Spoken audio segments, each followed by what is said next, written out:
Good morning, or whenever you're watching. Miles here, hope you're well. Today's video, I want to talk about thinking and how your goal, one of your primary goals this year, I believe, should be to reduce the amount of time that you actually think. I had a conversation with somebody on holiday. We were talking about meditation, and I said that recently I've been increasing the amount of minutes I spend in meditation. I've been an avid meditator now for a few years, periodically for sort of maybe 10 minutes a day. At the moment, I'm in periods of meditating for 30 minutes a day.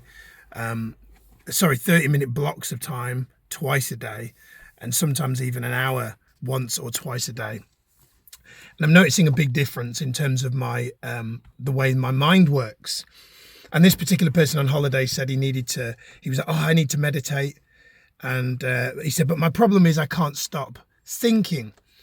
And I said to him, which is going to sound initially like a bit of a contradiction, I said, the point is not I said, you can't just force yourself to stop thinking. The point is that through meditation, what it does is it starts to slow the thinking down.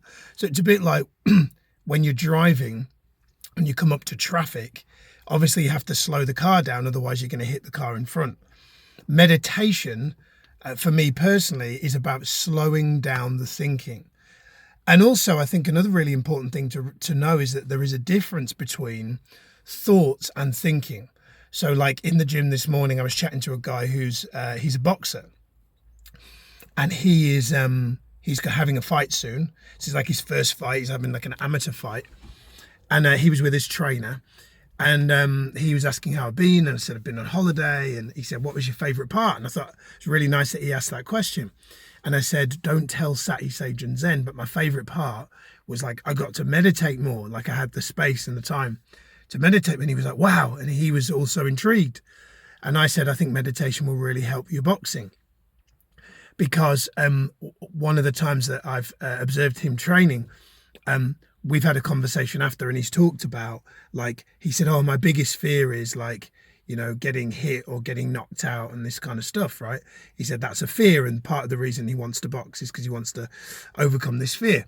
And I said, well, if you're thinking about that, like, the mind doesn't know the difference between what's like real and what's imagined. And also the brain doesn't know the difference between, like, when you say don't think of a blue tree, the mind immediately has to think of a blue tree, right?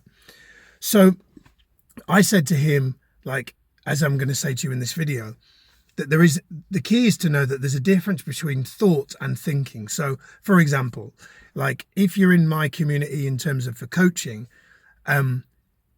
asking a client a question, a coaching client a question, evokes a thought, right? It evokes a thought. And that first initial gut intuitive response is good, right? So it's like, what are you grateful for? The answer to that question is just a thought, right? What happens is throughout the course of a day is we go into thinking. Thinking is like, so thought is what am I grateful for? Thinking is drifting into worrying about what's wrong with my life, right? So like thought is what am I grateful for? That's like it's almost like a rise above thinking.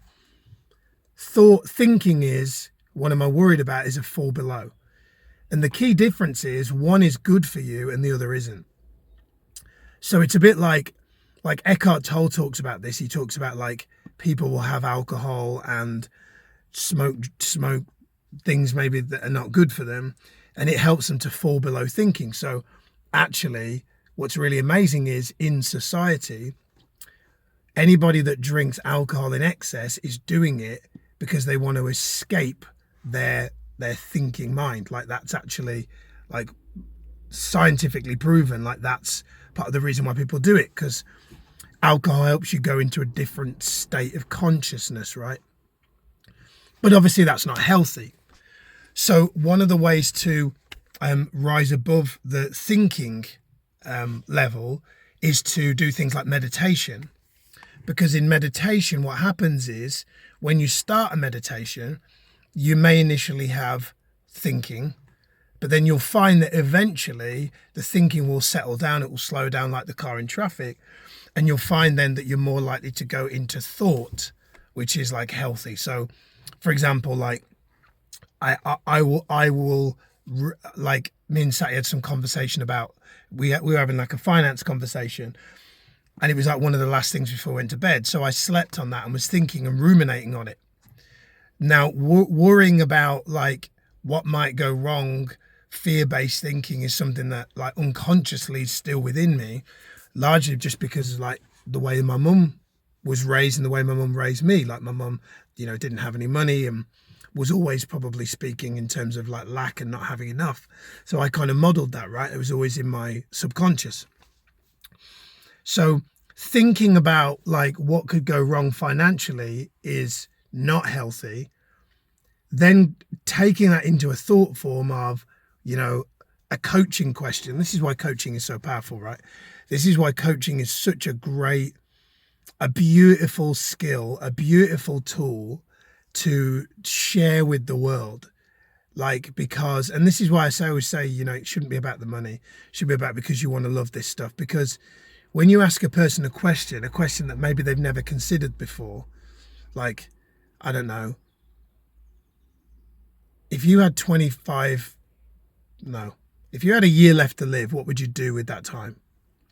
Like what that does is that gets a person to really think about and go into the ideation of, well, what would I do? And then I even maybe go like, if you had like a day left to live, what would you do with that time? And then that people get down to like a point where they're like, well, I wouldn't be worried about fucking, excuse my language. I wouldn't be worried about X, Y, Z, right? I would just be present and I would just be loving, and there you have it, right? So you've got the thinking, and then you've asked the question, you ask the powerful coaching question, and all of a sudden the person is in the healthy part, is in the like the thought form that's actually good for them, that will, oh hey Mr. Squirrel with a nut in his mouth, you gonna eat that in the road? Sorry, I got distracted. So, and that is beautiful actually, because thank you for the illustration, Mr. Squirrel. Oh, there's two squirrels. That's beautiful. I'm going to show you. This is a beautiful thing about meditation, because you see, when you meditate, it will slow down your thinking so much so that you become more present with everything around you. It was like I planted those squirrels. Thank you, squirrels, for the brilliant the brilliant add-on to my video. But as I now watch these squirrels playing in the tree, I'm thinking about how, you know, when Sage plays with her toys, she's not like worried about things. She's just playing, right? And now somebody else may watch this video and go, oh yeah, but she's only 4. She doesn't have to worry about all the stuff I have to worry about. Well, it's a choice to worry, right? It's a choice. Worrying, which is the thinking part, doesn't actually make it go away, right? This is the crazy thing. This is the thing that this has been a big thing for me, like over the past few years, is like the recognition that worrying, ruminating, thinking what might go wrong doesn't actually add any value. All it actually does is create a increase in like fear, anxiety, worry, cortisol in the body, which then is detrimental to the ability to resolve the potential problem that may need resolving.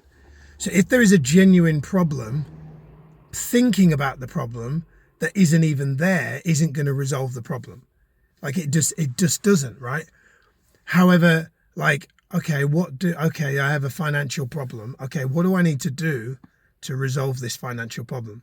Well, the first thing I need to do is I need to get myself in the right state, meditate, go for a walk, go for a jog. And then I'm more likely to be in an energetic frequency of resolving and of innovation and of proactivity and of gratitude. Like Joe Dispenza talks about, he says we're either creating from a place of fear or we're creating from a place of abundance and joy. And he said it's a choice. So like and we use this in that, let's stick with this thread. If you have a financial problem, you can resolve it from a place of fear, or you can resolve it from a place of, hey, this is a challenge. Because they're worried about, well, what might go wrong? We may lose our house. We may lose, like that part of the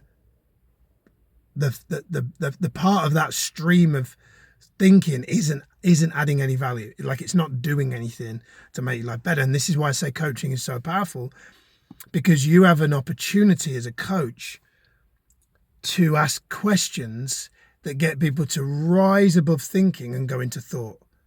Thought is good, thinking is not.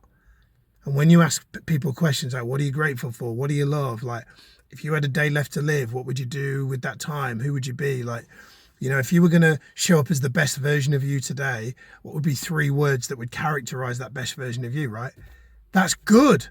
That's good stuff to think about. That's going to make the person feel good. That's going to make them act good. It's going to make them do good, think good, feel good, act good, right? The squirrels are having a great time in that tree. Amazing. I want to go watch them. So that's it. I've gone off on a tangent, so I'm going to finish the video. But yeah, I hope you found this one useful, and I hope it's reiterated to you why coaching is so powerful, why coaching is so important, why it is such a powerful thing to do, why it is such a important key skill to have. And the fact of the matter is, like, you've been led to coaching, right? If you're here, you're on my channel, you're probably already a coach, you're probably in our community. You've been led to coaching. I didn't lead you there. You've led yourself to coaching, so use it more. Like, coach your butt off, as I always say. Ask more questions, helps people rise above their thinking. Make sure you have your own coach that helps you rise above thinking, do more meditation, etc., etc. All of that all together is just going to add way more value to your life, to other people's lives, and to humanity as a whole. So that's it. Peace out. I'm done. I'm going home. Goodbye.